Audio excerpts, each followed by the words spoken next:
राहुल गांधी कोटा पहुंचते हैं, वहां प्रोटेस्ट रखते हैं। अब जाहिर तौर पे 3 दिन बाद एग्ज़ाम होना है, वहाँ पे छात्रों को बुलाया जाना प्रोटेस्ट के लिए, कैसा लगा कि नेता प्रतिपक्ष? ये तो प्रायोजित था ना, ये बच्चों के मन में कहा ना, भय, डर और शंका, भ्रम पैदा करने की दूसरी नाम है राहुल गांधी जी।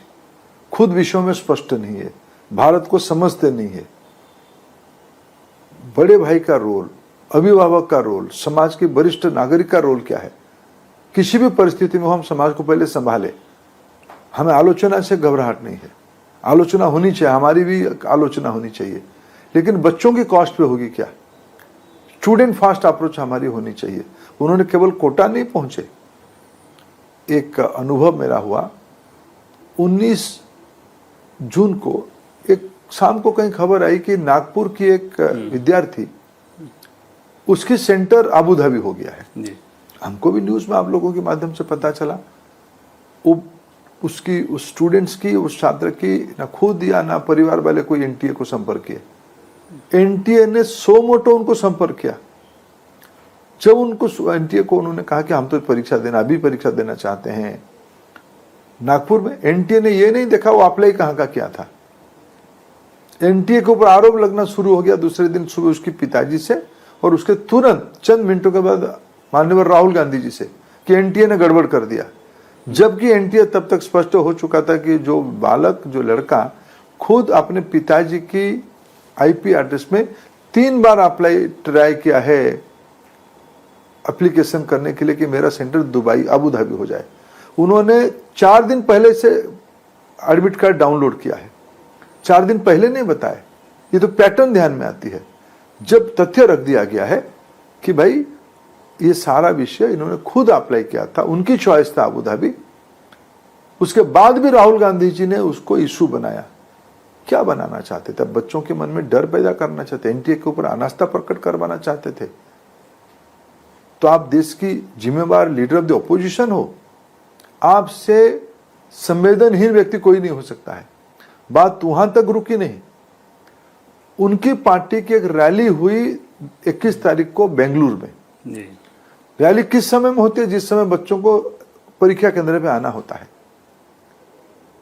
3 बच्चे परीक्षा केंद्र तक पहुंच नहीं पाए उस रैली के कारण। उनके अभिभावकों ने सवाल मीडिया के सामने, हम तो मीडिया से देखे उस चीजों को। उस रैली में कौन संबोधित कर रहे थे? स्वयं कांग्रेस की राष्ट्रीय अध्यक्ष मान्यवर खड़गे साहब। बीच का व्यवहार हो अबू धाबी की केस में, या 21 के व्यवहार हो बेंगलुरु की केस में, यह कांग्रेस पार्टी की शीर्ष नेतृत्व की इरेस्पॉन्सिबल, संवेदनहीन व्यवहार है। उनको तो देश को माफी मांगनी चाहिए, विशेषकर उन विद्यार्थियों को माफी मांगनी चाहिए। एक तरफ हमने देखा आपका एक वीडियो, जैसे जो सृष्टि छात्रा थी उनके लिए कैसे अरेंजमेंट सब कुछ किया गया, दूसरी तरफ इस तरह के फेक चीज़ों को लेकर अटैक किया जाना, वो मामले को और ज़्यादा पेचीदा कर रहा था। दबाव, अतिरिक्त अनावश्यक दबाव बनाने की कोशिश। मैंने कहा देखो, ये तो इसको क्या कहा जाए, इसको जितना भी एक सभ्य समाज में जितना भी कठोर शब्द में इस अराजक तत्वों को निंदा किया जाए, जो भारत की नई पीढ़ी की हौसला को तोड़ना चाहते हैं, जो भारत की भविष्य की पीढ़ी की हिम्मत बढ़ाने के बजाय उनको मन में डर और भ्रम पैदा कराना चाहते हैं, इनको क्या उनसे अपेक्षा किया जाए? उनकी बैकग्राउंड ऐसी है। देश की कष्ट में वो राजनीति करते, देश की जनता को कष्ट में रख के वो राजनीति करते हैं। ये उनकी इतिहास रहा है।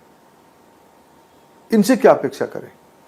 मल्लिकार्जुन खड़गे जी भी बहुत आग बबूला हैं। वो ये कह रहे हैं कि आप लोग छात्रों को, उनके शब्दों में दहशतगर्द कहा जा रहा है, इतने छात्रों की जान चली गई, मंत्री संवेदनशील नहीं हैं, इस तरह का आरोप लगा रहे हैं आपके ऊपर। देखिए, जिन छात्रों की प्राण हानि हुई, मैं खुद उसके लिए बहुत चिंतित हूँ, दुखित हूँ। कहीं ना कहीं मैं भी खुद को उसके लिए, मेरे भी कुछ दायित्व था। मैं उस दायित्व से कभी भी, केवल इस घटना नहीं, आज समाज में कैंपसेस में जब कोई भी विद्यार्थी इस प्रकार की एक्सट्रीम स्टैंड लेता है, मैं भारत की छात्र और युवा राजनीति से आता हूँ। मेरे सामाजिक जीवन में हमारी प्रतिबद्धता इस प्रकार की घटना ना हो, लेकिन कभी कभी दुर्भाग्य से इस घटना होती है। इसके लिए मैं खुद को भी जिम्मेदार मानता हूँ। मैं उसको मुझसे बाहर नहीं हो सकता हूँ, लेकिन खड़गे साहब, आप देश की एक बड़े जिम्मेवार नेता हो, आप इतने बड़े पार्टी के राष्ट्रीय अध्यक्ष हो, आप ही रैली एड्रेस कर रहे थे, आप ही की रैली के कारण बच्चे सेंटर पे नहीं जा पाए, आप बच्चों की वकालत करते हो। आप कहां बच्चों के साथ हो? आपकी नेता कोटा में जाके बच्चों के मन में डर पैदा करना चाहते थे। आपकी नेता ने 20 तारीख को बच्चों को और भ्रमित करने के लिए एनटीए स्टैंड लेना चाहते थे।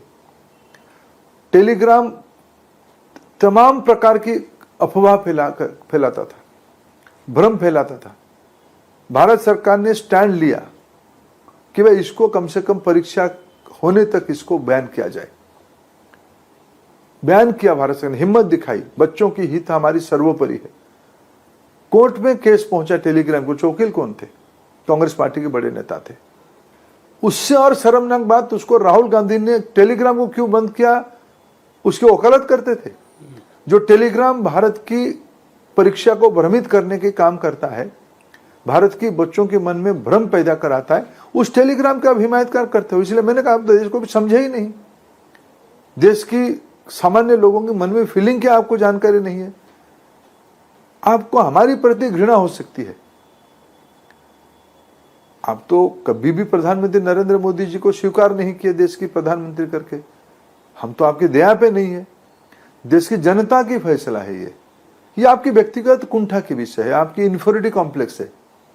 आप मानते हो देश हमारी जागीर है, हम ही शासन चलाएंगे, आजीवन शासन चलाएंगे। देश की जनता ऐसे नहीं माना, देश के युवा ऐसे नहीं माना। ये आपकी प्रॉब्लम है, ये देश आपकी प्रॉब्लम को देश की प्रॉब्लम मत मानो। आप तो देश के सामने शर्मसार होना चाहिए। हमने देश को निंदित किया है,